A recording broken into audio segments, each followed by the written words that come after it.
بس اس ہر بندہ سوچے تے دین دا کوئی کم کرو. قیامت والے دن بڑا میں جی اقبال کہندا حرف حق از حضرت ماں بردئی پس چرا. حضور نے پوچھ لیا میں تے دین مکے تو کٹ کے مدینے، پھر مدینہ کٹ کے پھر مکہ فتح کیتا، پھر میرے غلامہ کیسر و کسرا. حضرت عثمان دے زمانے کابل تک اسلام دیاں فوجاں آ گئیاں سن. اے ابو داؤد شریف لفظ کابل موجود ہے سیاست وچ. ہاں جی اتنے صلاۃ سفر پڑھن دی واری آئی، نماز سفر پڑھن دی واری کہ بھائی اسی کیویں پڑھنی نماز سفر. وہ کسر ہی ہے.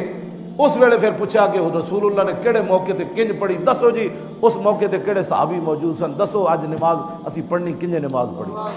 اے اس باب وچ لفظ کابل آیا ہوا موجود سیاست ابو داؤد شریف وچ. تسی سوچ سکتے ہو بھائی اس تو بعد مسلماناں کیا کیتا سوائے جنگ تے سوائے اپنی پریشانیاں دے. بھائی مولوی خادم کو پریشانی لائق ہو گئی ذاتی اور درمیان میں دین لے آیا.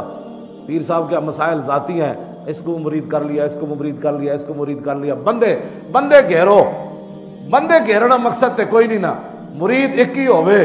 ہاں جی.